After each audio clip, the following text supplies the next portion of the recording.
paham bokok, bokok, bokok. Kau paham bokok, bokok. Bukan, bukan, bukan, bukan,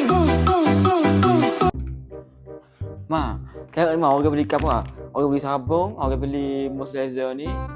Kat Dona Daki. Boleh orang beli apa dah? Adik mu weh. Mu beli banyak sabun Rosel. Bukan ma nak pakai banyak pun, ma suruh beli. So 2 je, mu beli banyak tiba apa? Mesti mahal mu beli tu. Daripada beli duit mu je. Dari duit mu je. Ma nak betul-betul pakai hak mu je. Adik weh. Okey, ma nak pakai banyak sabun lagu tu. Beli 2-3 pack lagu tu. Nak tupai pakai aja. Kalau mu beli banyak ke, ma nak pakai sikit. Aduh, ma orang beli banyak ni ma. Sebab apa orang beli banyak ni ma? Orang beli banyak ni sabun Rosel 2, toner pack ni, toner Daki so. Lepas tu kan ni hak kapas ada air ni. Sebab apa ma orang beli banyak? Beli banyak tak salah ma.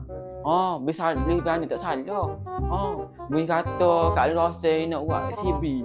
Harga CB tu keras cukup lah. Ada pertama Honda FD.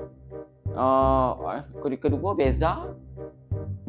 Kedua Beza. Kedua iPhone. Ketiga cash. Tak salah mah kalau orang beli banyak ni mah.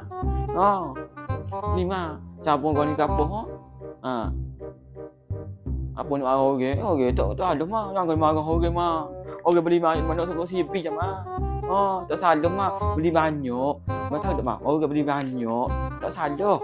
Sebab ni CB mah. Ni orang beli TikTok je mah. Tak boleh pergi kedai dia mah. Pergi kedai dia pun. Tak pergi kedai. Tak pergi kedai dia. Aduh lama. Jangan marah orang gitu dah. Ni orang beli TikTok je mah. Mama makan latek mah. Kita pakai sorang tak habis. Dua-dua ni. Biarlah adikmu.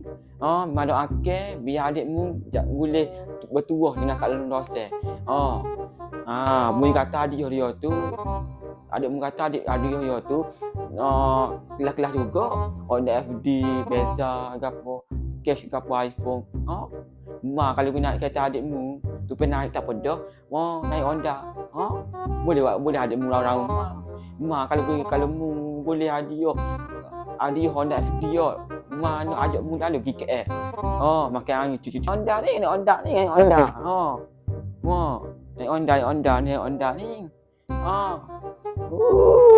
Mocok lah ma.